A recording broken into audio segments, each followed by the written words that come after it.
श्मशान जाने वाली पगडंडी। रतनपुर एक छोटा सा गांव था जहां सूरज ढलते ही सन्नाटा उतर आता था। इस गांव में एक पगडंडी थी जो सीधे श्मशान तक जाती थी। दिन में वह रास्ता आम लगता था, लेकिन जैसे ही शाम होती लोग उस ओर देखना भी पसंद नहीं करते थे।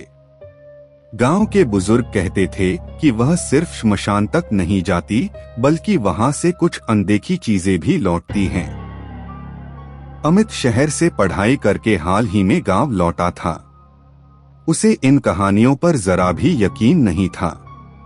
उसके लिए डर बस कमजोर लोगों की कल्पना था। एक शाम गांव के मेले से लौटते समय अंधेरा जल्दी छा गया। सीधा रास्ता बंद था और घर पहुंचने का सबसे छोटा रास्ता वही पगडंडी थी।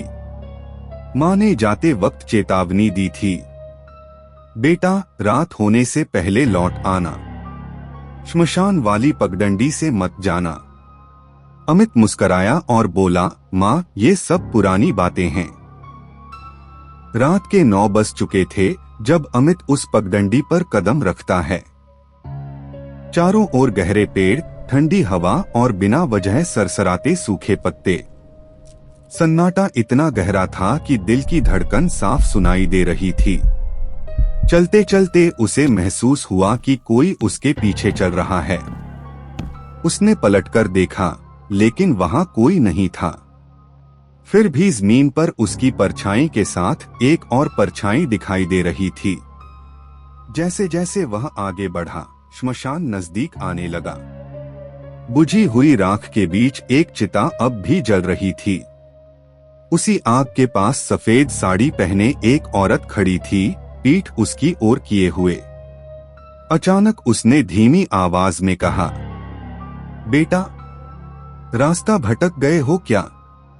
अमित के कदम रुक गए। जैसे ही औरत ने गर्दन घुमाई, उसका चेहरा दिखाई नहीं दिया। वहां सिर्फ गहरा अंधेरा था। उसकी सांस अटक गई। औरत की आवाज फिर गूंजी, जो इस पगडंडी से रात में जाता है वो कुछ छोड़कर ही जाता है। डर के मारे अमित दौड़ पड़ा, लेकिन रास्ता खत्म होने का नाम ही नहीं ले रहा था। पेड़ों की डालियां अजीब शक्लें बना रही थीं, जमीन से फुसफुसाहट उठ रही थी। रुक जा, यहीं रह जा।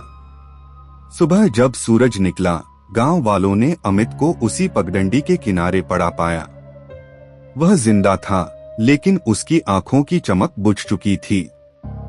होश में आते ही वह बस एक ही बात दोहरा रहा था, उस रास्ते पर रात में मत जाना। वो श्मशान तक नहीं जाता, वो आत्माओं तक जाता है।